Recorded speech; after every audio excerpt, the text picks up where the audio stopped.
that, there he is, the man, the myth, the legend. That is Joe Schad. How you feeling, my man? I always forget to turn it horizontal. That's better. I'm good. I'm okay. A little better than Fangio? Yeah, his news conference was interesting.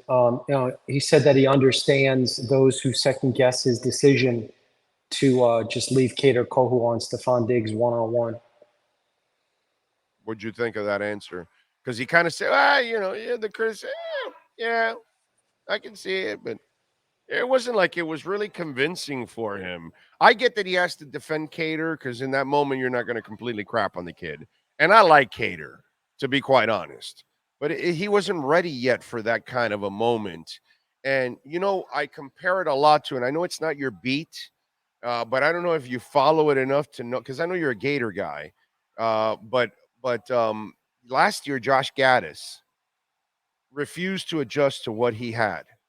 And he had a traditional power running type offense, and Van Dyke was from a spread, and he refused to run a spread offense, which hurt Van Dyke, and he was criticized for not adjusting to his talent. And I saw Barry Jackson tweet out that you guys were having that discussion in the media room, and to me, that's really not a discussion. All great coaches adjust to whatever they have at the moment. I watched it growing up with Shula, and I know not to stand on be the old man on the lawn, but I've also seen it with Spo, that he will adjust with whatever type of team he has from one year to another. I see it with Jim Larinaga, and he did not inherit the kind of defense that he needs right now. He inherited a different kind of defense. Joe, does he need to adjust a little bit more to the talent that he has?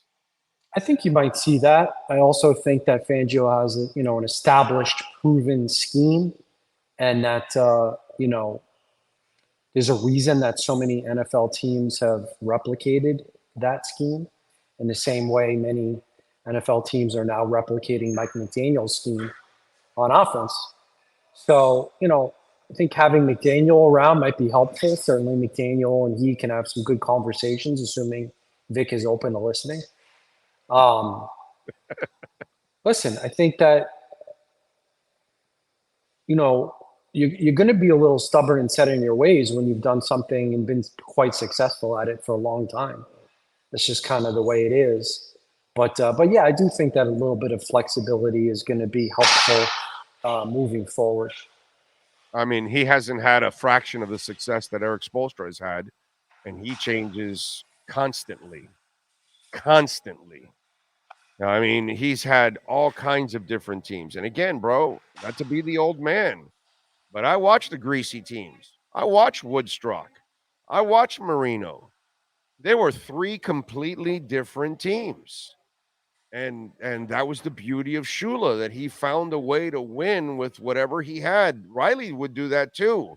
When Zoe went down and he got Mason, he kind of changed the way he had to do it at the moment because of the blood clot, the kidney ailment for Zoe, and he had to adjust. I mean, I've seen it over time, dude. Tony Sperano, my God, I got to use Tony Sperano as a freaking example. He has no offense. His quarterback can't figure it out at the moment. So they come up with a wildcat, to kind of offset it a little bit, and it kind of jump starts their season. And then, they go on to at least have something of a season. I just feel that, and I'm sure if I think of other things, I'm going to think of other coaches that had to adjust to what they had at the moment. And man, I hope he's not. I hope he's not Josh Gaddis, my brother. There's a couple of things to think about here. One, it's only 4 games in. So Fangio has only had these players in regular season environment for 4 games. And these players have only played in 4 regular season games with Fangio's scheme. So, and it's going to be much better statistically over the next 2 weeks. A lot of teams have trouble slowing down Josh Allen and Stephon Diggs. And the other thing I'll mention is that there are players, regardless of scheme, who need to play better. They just need to be better. Bradley Chubb, Jerome Baker, David Long. Christian Wilkins, Raekwon Davis. God, I hate we have to say Javon Holland didn't have a good game. He didn't have a good game. Deshaun Elliott, And it's really Brandon Jones. Okay, and so, it's not Vic Fangio's fault that Stephon Diggs spins away from the tackles no, of Brandon Jones and Cater Cole. you're right. It's not Vic Fangio's fault that Brandon Jones misses an open field tackle on Latavius Murray. It's not Vic Fangio's fault that Baker is a light, undersized Doesn't linebacker fit. Doesn't fit. who has a hard time shedding blocks and playing physical in the run game. So, but let me ask you something. Let's be fair now. Was Deshaun Elliott injured? Yeah, Elliott had 2 injuries. 2 injuries? How serious are the injuries? I don't know, but anytime you have 2, I don't remember what they were, calf and groin or something. Calf and groin? I just something like that. I don't know. Was Brandon Jones the only option? Because that poor Elijah Campbell certainly, but you would hope that Brandon Jones was ready physically. Didn't look like he was ready physically. Oh man, I felt bad for him. God, Joe, I felt terrible for the kid. He didn't look like he was football ready. And I want Cam Smith, and I told Vic Fangio today. I said, Vic, I am a Cam guy, and I've asked you this before, but how ready is he? And he said the same thing. He needs to continue to improve. Now, I'm not in practice. Maybe Cam's looking terrible. Yeah, no, definitely. If because the guy has 0 defensive snaps. Parry Nickerson, Justin Bethel. Mm-hmm. Pat Surtain struggled to get on. These guys are better than Cam Smith. Dude, Pat Surtain struggled to get on the field the first year. People have short memories. I've been at this for a long time, bro. This is not abnormal for a guy not to find the field early on. I'd like to see him get some action, though. How do you not put him in at the end of a 48-20 game so that he no longer has 0 NFL defensive reps? Can't argue with that one. That one I can't argue with. I can't argue with that one, Joe. That's a good point. That's a good point. And if he wasn't a healthy scratch in week 3, you could have gotten him into a 70-point game. No. I've gotten a couple of the Dolphin fans. Oh, what's going on with Cam Smith? And I explained to them sometimes, guys, it takes them a little while to kind of figure things out. And I tell them Surtain was a terrific example. His first year, his head was spinning, and it took towards the end of the year, he started to figure things out. And then the second year is when, everything took off for Pat from there on out. You know what I mean? So I know Cam is frustrated. I know he's a little downtrodden about it. Very similar to Eric Ezukama last year, who didn't get in. He was behind See, here's the thing, though. Ezukama was behind Tyreek Hill, Jalen Waddle, and some other veteran players. Right. Cam Smith is behind, no offense to these guys, Parry Nickerson, Justin Bethel, and Kelvin Joseph. Justin Bethel, yes. I always say Bethel. And Kelvin Joseph. Yeah. It's crazy. But they also, it's just mentally, they must be at another level right now than where he's at. They must know all their assignments, and he must not know all his assignments yet at this point. Again, I wouldn't hold it against the kid. I would wait. I have patience for young players. I give them some time. Yeah. Unless this is why you drafted him, and you got Jalen Ramsey. Yeah. You drafted him to fill in for Jalen Ramsey when he's hurt. This is the spot. But look, here's another lesson for all of us. Okay? Last year, Ezukama shined in the preseason. Who was the other guy that shined in the preseason? Tyndall. There was somebody else that even did way better than Tyndall. It was Ezukama and somebody else that was young and they shined, and then they never played throughout the year. There was one more guy. But now we see, Cam, he did some stuff in the training camp and preseason, and now when we get to the regular season, we don't see anything, from them.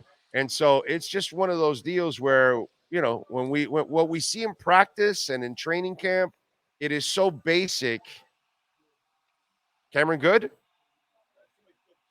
I don't know if it's good. No, I don't think it was good. It was somebody else. I don't know why I'm forgetting. Why I think it. Oh, man, wasn't it Braylon Sanders? Wasn't it Braylon Sanders? Yes, it was Braylon Sanders that he was catching everything. Oh, and the other guy was the quarterback looked great too last year. Skylar Thompson Skyler. looked phenomenal. And then when he got a chance, he struggled. And so I think this is a nice lesson for all of us these last 2 years that when we watch what we watch in training camp in the preseason, we could kind of say, hey, that's not really the regular season, okay? And so maybe that's the case. We just got Listen, they got the Dolphins, they got the Giants and the Panthers on tap. We got to look. They got a chance to go 4-1 for the first time in 20 years. That means something. Should be 5-1. Yeah, well, those are a winnable game, bro. I'm measuring them on Philadelphia. I expect you to win the next 2 games. If you lose any of those 2 games, then we got real problems. My next test is Philadelphia for this team. But let's get to the offensive line, okay? Because unfortunately, the criticism for McDaniel this weekend was, when he sat there in the podium and he told you guys, well, we don't want to be a team that repeats its mistakes. Well, you did. You did the pre-snap penalties. You couldn't win a challenge. You abandoned the run again. But then again, you kept selling us Eichenberg. And Eichenberg failed you badly. So what is going on at center? What are they going to do at center? And how far is Connor from returning, sir? Yeah, I mean, Connor Williams appears on track to play, as do Jalen Phillips and Deshaun Elliott, which is all good news on the injury front. Obviously, Kendall Lamb will be better positioned, having a full week as starter at left tackle than he was in not as well as in previous appearances, but and Austin Jackson has improved. Up to 1 sack. That's all I saw. The guy that came around from the right side over and he didn't pick up on it. What else did he do in that game? I didn't see him really. I thought he did his job pretty well. I thought he was one of the few guys that did his job in that game. Yeah, Mike McDaniel said that in his opinion, Lamb did better in the games in which he prepared as the starter all week. Well, yeah. Okay. So that was McDaniel's opinion. No, but you do the game don't lie thing. So I'm just saying, outside of the sack that he did not pick up from the guy, what else did you see? Because I watched it too over again, and I actually thought outside of that one mistake, he did a pretty damn good job. Yeah, Lamb should be fine, and having Connor Williams back is huge. I don't know if they would go to Eichenberg. For Sunday, Eichenberg's probably the backup center, but they have a couple of guys on practice squad that they'll continue to monitor. Alawave and Hines, I think are their names. They can both play center. So there are options there. Lester Cotton can also play center. All right. Okay. I'm wondering if they're going to try. Listen, just in case. They were hoping Austin Jackson and Liam Eichenberg would make big steps forward. They were 1 for 2. Austin Jackson has made big steps forward. Austin Jackson has been good. Yeah, dude. Yeah, so, people can calm down now. You hit on 2 of the 3. You hit on Hunt, who, by the way, made a couple of mistakes in that game too. But you hit on Hunt, and looks like Jackson now turning the corner, and maybe Liam Eichenberg you missed. 2 out of 3 is not too bad. That's actually a half decent, a 66% on your offensive line drafts. And remember, you found Wynn, you found Lamb. Last year, you got through the season with Brandon Shell, and then Robert Jones did a nice job filling in. And by the way, aren't they getting Robert Jones back this week? He is practicing. Okay. Oh, it's the 21. So I don't know if he's going to be activated. It's a 21. Yeah, they don't have to activate him right away. Okay. Same with Nick Needham. No sign of Jeff Wilson, but Nick Needham and Robert Jones are practicing. Okay, I got a question for you because he's highly paid and he was a big-time trade. But if I'm starting my defense, I'm starting Andrew Van Ginkel and Jalen Phillips. I'm not starting Bradley Chubb anymore. He's going to be my 3rd guy. Would Vic Fangio do that? Well, Van Ginkel plays the same side as Phillips. And so when Phillips is injured, Van Ginkel went in for him. And so I think you're going to see a rotation, but I think you're going to see Van Ginkel continue to rush from the side where he's had success. Okay, so they won't use him on the other side at all then, you think? Have they, by the way? Because they do move him around. Have they? I don't even, you know what? Now that I think about it, I got to go back. Have they used him on the other side, dog? during this season? Yeah, have they? Because now, you know what? Now, I don't know. We can look it up on Pro Football, whatever. They show left and right side usage. oh, they do? Okay, we'll check it out there. But checking the film, I wonder, that's a great point now. Now I'm trying to see by memory if I remember him on the other side, and I can't go.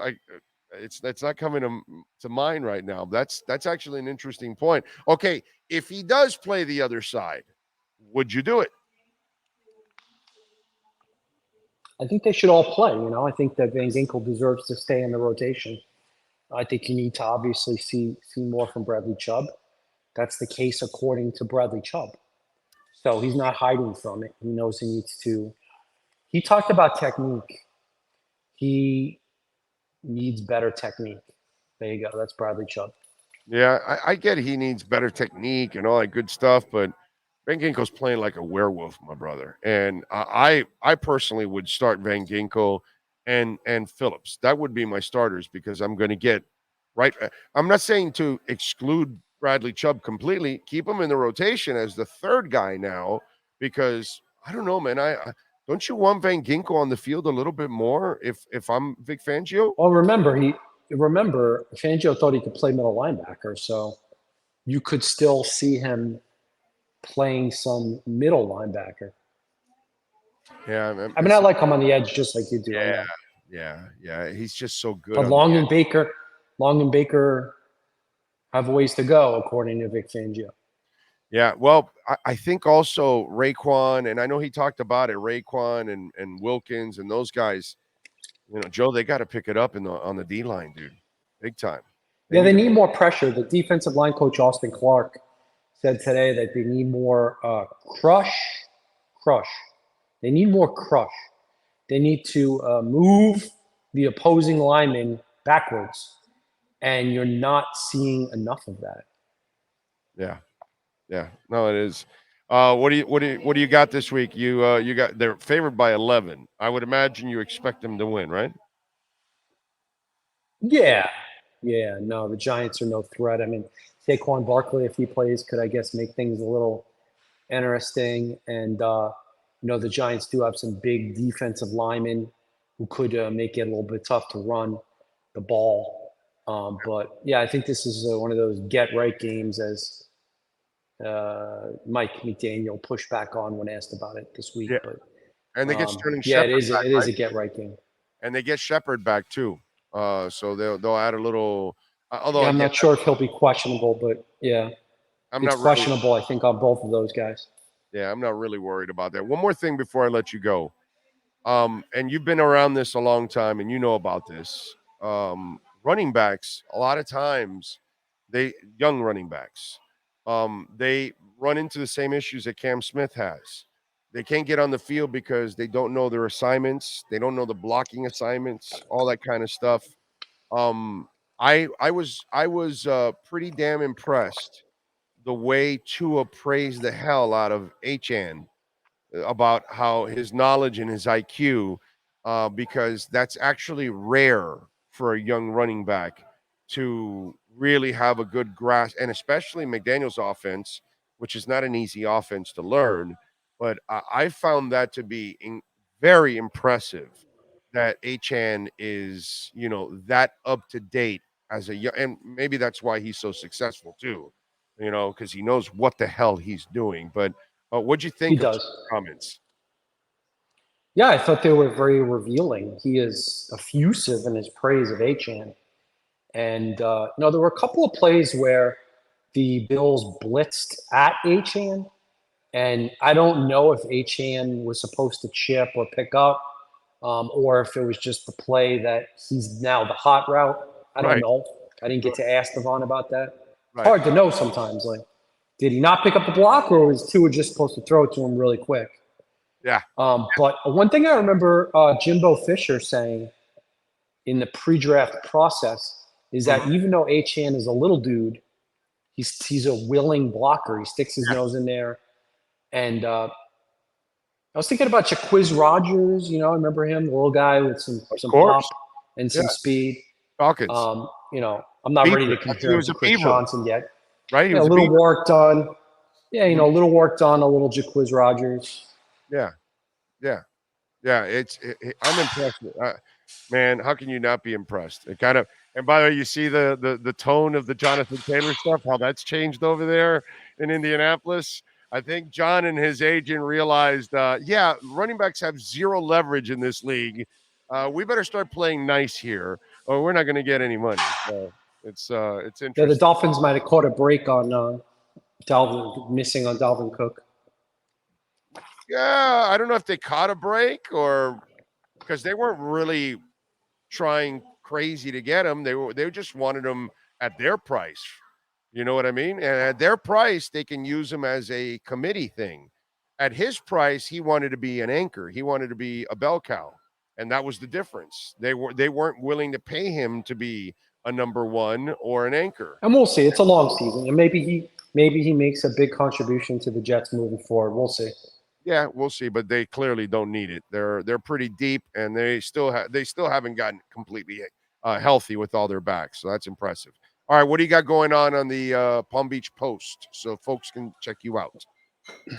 It turns out that Devon Achane and Jalen Waddle were on the same AAU basketball team in Houston, which is unbelievable. So I spoke to their coach from the AAU days and posted a story about that on the Palm Beach Post website. Check it out.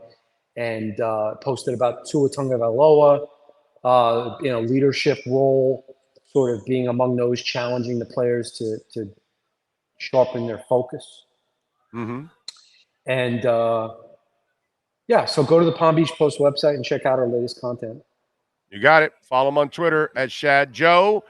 And catch him here once a week doing our essentialmovingexperts.com Miami Dolphins exchange. Joe, as always, thank you, my man. Have a fantastic week. See you, bud. You got it. All there right, you go. Essential Moving Experts. Call my guy, Sean Williams. Call Brooke. Tell him whatever you're looking for. Long moving services, home moving services, long distance moving services, office relocation. Moving was never so easy. Go to essentialmovingexperts.com. Call them 386-213-4054. Anywhere in the country where you're moving. Wherever you're watching or listening to this show, you can call Essential Moving Experts if you're moving your business, your home. They can even store your goods for up to a month on the house. So if you're waiting for that new business to the new office to get finished up or a new home and you can't get the stuff in yet, they can hold it for you. The flat rates, no surprise charges. So they don't give you a ballpark figure or anything like that. No. No surprise charges. Call them 386-213-4054.